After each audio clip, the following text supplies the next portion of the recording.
Hello! Greetings mga ka-spacers natin out there from Luzon, Visayas, and Mindanao.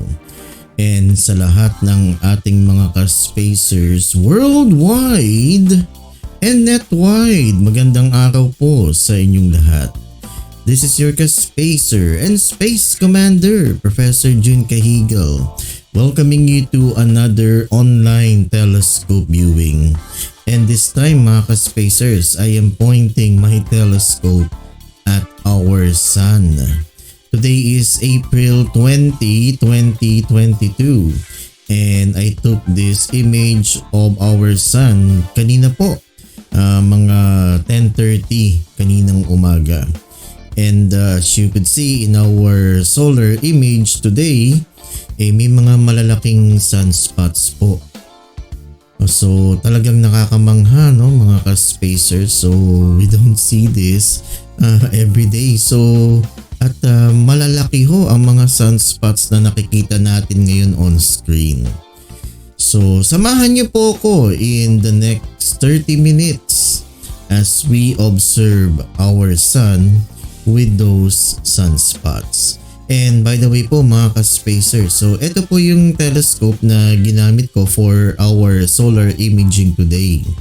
So this is a Vixen custom 80mm po yan, 80mm refracting telescope. Yung diameter ng objective lens niya is 80mm.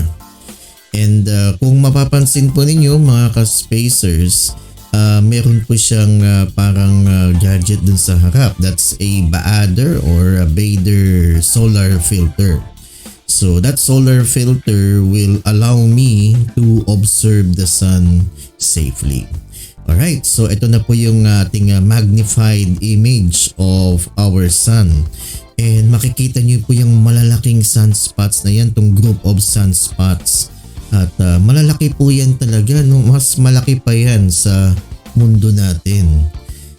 Alright, and kitang-kita po no, sa ating camera yung umbra and penumbra.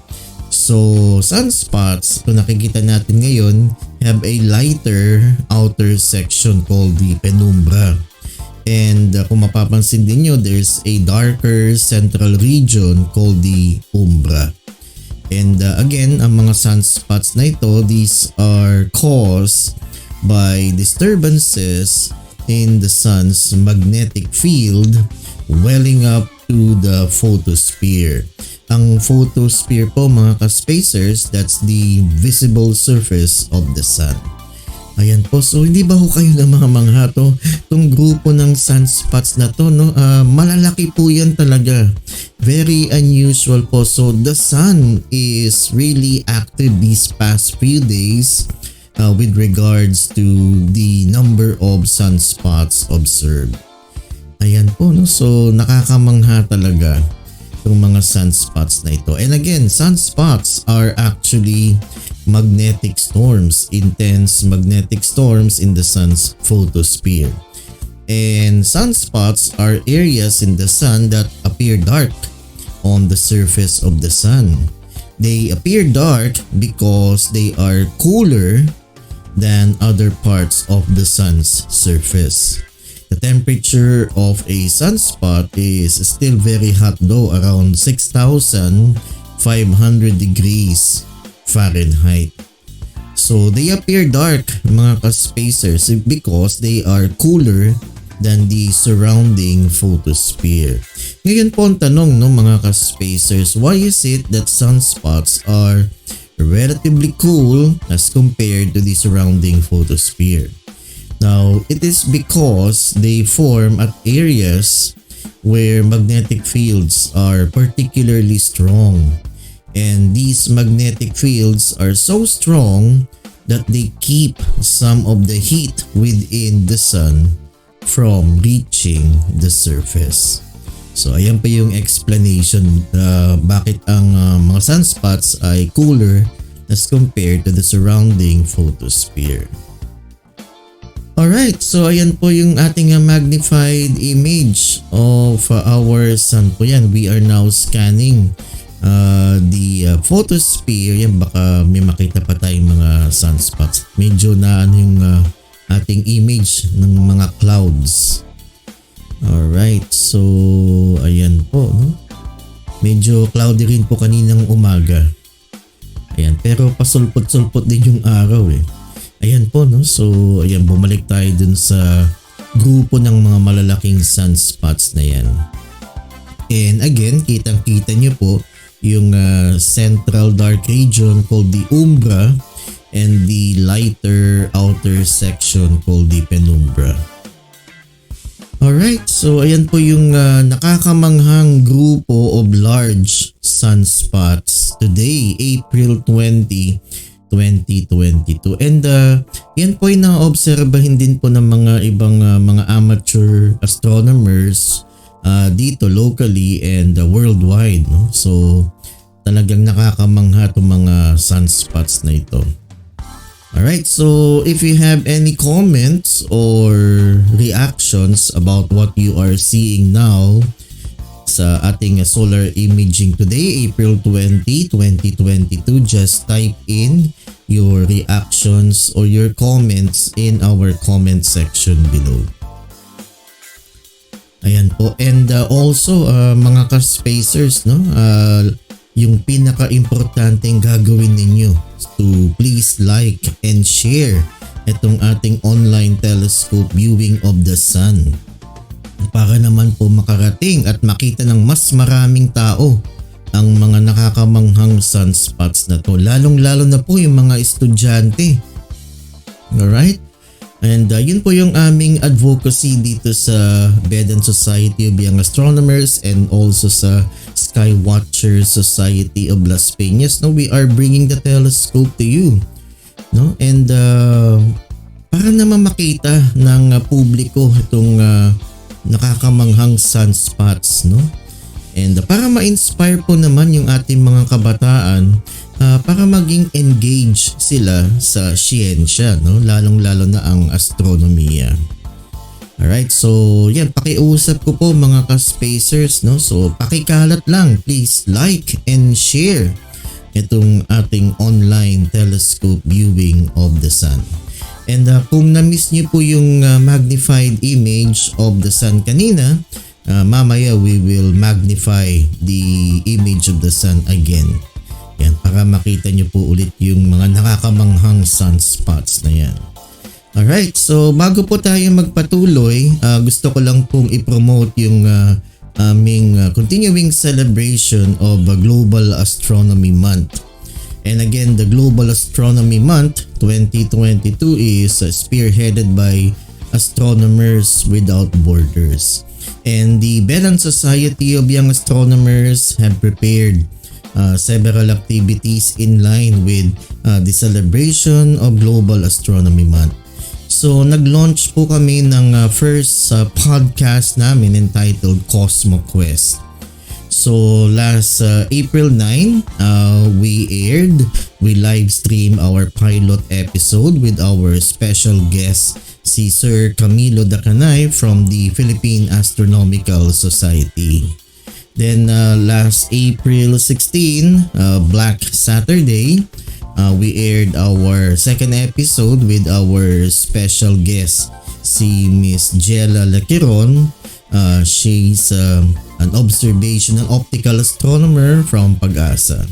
So yung mga dalawang episodes po na yan, you can watch yung mga replays niyan sa aming Facebook page, the Vedan Society of Young Astronomers. And pakikalat din po, like and share po para makita rin po ng mas maraming tao, lalong-lalo na po yung mga kabataan, yung dalawang episodes na yan of Cosmo Quest. Then this coming Saturday, April 23, we will be live streaming our third episode of Cosmo Quest with our special guest, si Mr. Anthony Urbano. So ano siya, in-house astronomer at UP NIXMED. Yan, marami po tayong mapupulot na aral, lalong-lalo na po sa telescope and observational astronomy kay Sir Anthony Urbano. And that will be hosted by our president, si Miss Angeline Kilang. Alright, then also on April 30, yung last day of Global Astronomy Month, we have a special guest, no? Isang frontliner doctor and an amateur astronomer, si Dr. Armando Lee. Ayan po. So yan po yung aming 4 episodes of Cosmo Quest. And kahit natapos na po yung Global Astronomy Month sa Mayo, we will continue with that podcast, Cosmo Quest. And also po mga ka-spacers, no, on April 27, we will be having a webinar entitled Man's Going Back to the Moon, the Artemis Project. And meron po kaming special guest, si Mr. Rodion Herrera. Ayan po, and that's open to the public po, you're all invited. Alright po, so ito po ulit yung ating magnified image of our sun. And makikita nyo po yung mga grupo ng malalaking sunspots na yan, no? Alright, so nakakamangha talaga yung mga malalaking sunspots na yan, no? Isang grupo yan ng malalaking sunspots, and those sunspots are larger than the Earth. No? Mas malaki pa yan po sa mundo natin. Maniwala po kayo. Alright, and again, sunspots, para sa kaalaman ng karamihan, sunspots are areas where the magnetic field is about 2,500 times stronger than the Earth's magnetic field. Alright, so technically po, ang sunspots are magnetic storms. Ayan po. And they appear darker because they are cooler than the surrounding photosphere. Yung photosphere po, that's the visible surface of the sun. Kung nakikita nyo po ngayon na puting bola, ayan po yung photosphere. Alright, they appear dark because they are cooler than the surrounding photosphere.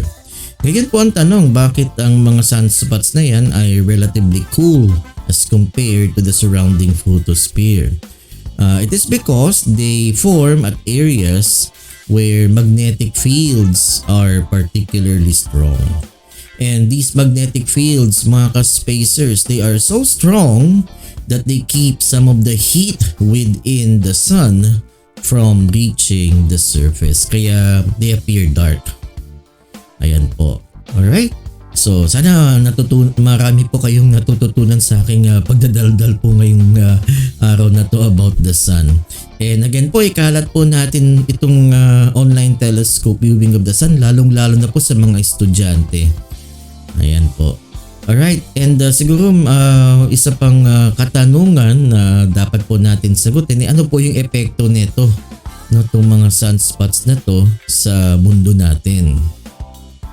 Alright, now sunspots are caused by disturbances in the sun's magnetic field welling up to the photosphere. Yan, again po yun yung visible surface ng ating araw.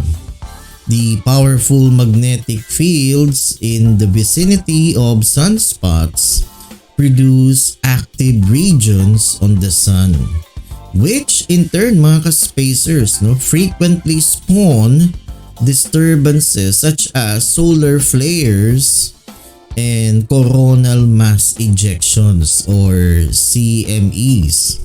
And because sunspots are associated with the solar activity, ang mga astronomers po natin, mga space weather forecasters, they track these sunspots in order to help predict outbursts of solar storms. Alright, itong mga solar storms na to, they affect the ionosphere. The ionosphere is that layer of our atmosphere composed of electrically charged particles. So nasa thermosphere ito. And itong mga sunspots na to with solar flares and coronal mass ejections, they can disrupt radio communications, no, satellite communications, and siguro yung mga formation ng auroras mag-i-intensify din. Okay, so ang epekto talaga nito is the disruption of radar communications and yung radar functions po ng mga barko, no? Lalo na pag intense po yung solar flare or yung coronal mass ejections. So ayan po yung effect ng mga sunspots na yan and solar flares and coronal mass ejections sa mundo natin. Hindi lang sa mundo natin, sa lahat ng planeta po ng solar system. Okay, because yung mga solar flares na yun, they bombard basically the planets. Alright, so yan po. And ito mga sunspots na to, they form over periods lasting from days 2 weeks. Kaya itong mga grupo ng malalaking sunspots na ito, ilang araw na po yan na inoobserbahan ng ating mga astronomy enthusiasts locally and worldwide. Ayan. Alright. Actually, nakita ko itong sunspots sa photo ni Mr. Norman Marigsa. So talagang ako'y namangha. So sinabi ko, sige, dapat maobserbahan ko to. Alright, and again po mga ka-spacers, ito po yung ginamit kong telescope. No, this is a Vixen custom 80mm refracting telescope equipped with a Bader or Bader solar filter. Alright, and hindi po natin pwedeng obserbahan yung sun directly, no, through our eyes at masisira po yung mata natin. So we must have some form of protection. No? Itong solar filter na to gives me protection para hindi masira yung mata ko sa pag-observe sa araw. Okay, and there are other ways to observe the sun safely, no, yung paggamit ng ng projection method. Alright, siguro one of these days i-discuss ko din po yung projection method na yan. Okay, the use of solar glasses. Ayan, itong solar filter. Alright. Wag po tayong gagamit or yung welder's glass, actually pwede yan pero it should be gauge 14. Okay, wag yung mababang gauge kasi it will not give adequate protection. Wag po tayong gagamit ng mga x-ray film. So wag po tayong gagamit ng x-ray film because that will not give adequate protection sa mga mata natin.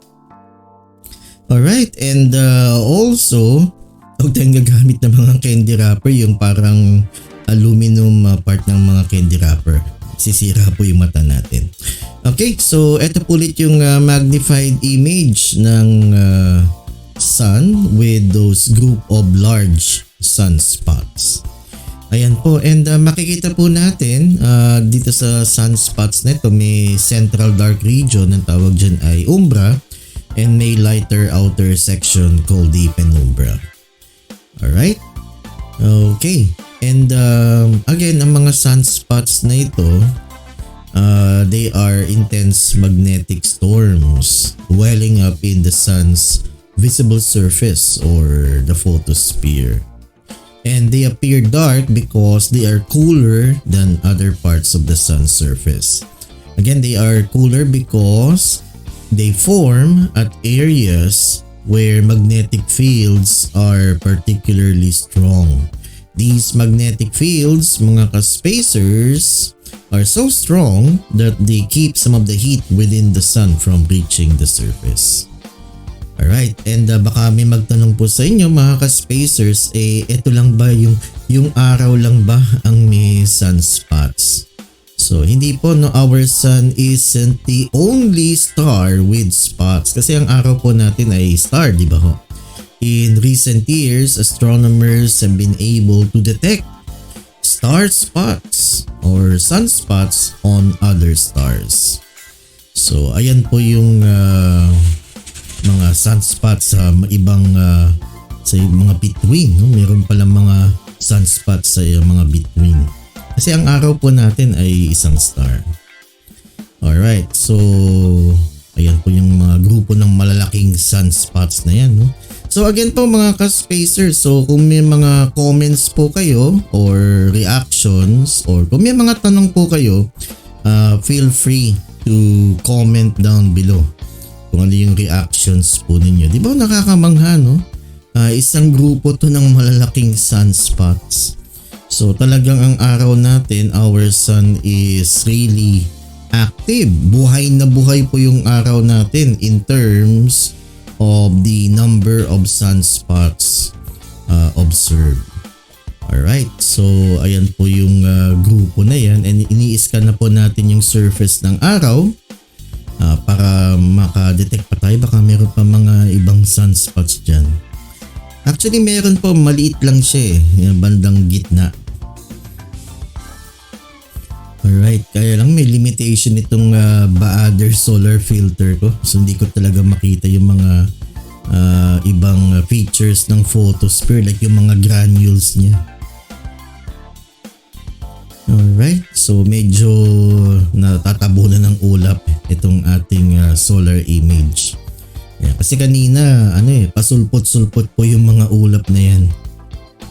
So natatakpan, tapos aaraw ulit. Alright, so ayan po yung mga grupo ng malalaking sunspots na yan, no? And again po, yung mga sunspots na yan na malalaki, mas malaki pa yan po sa mundo natin. Alright. Ayan, so isn't that fascinating, no, mga ka-spacers? So again po, kung meron po kayong mga comments or reactions about our solar imaging today, just type in your comments or your reactions in our comment section below. Ayan po. So shout out po sa lahat ng mga ka-spacers natin na nakatutok po ngayon sa ating online telescope viewing of the sun. And again po mga ka-spacers, no, pakiusap ko lang po sa inyong lahat to please like and share itong ating online telescope viewing para may kalat po natin itong ginagawa natin ngayon, para ma-inspire po naman yung mga kabataan, lalo yung mga estudyante, para maging engaged po sila sa siyensya at para makita po nila ang beauty and itong solar imaging po natin ngayon. Alright? Okay, so usually pag buwan nakikita natin, pero kasi ang sun kailangan ng mga special equipment para ma-observe natin siya safely.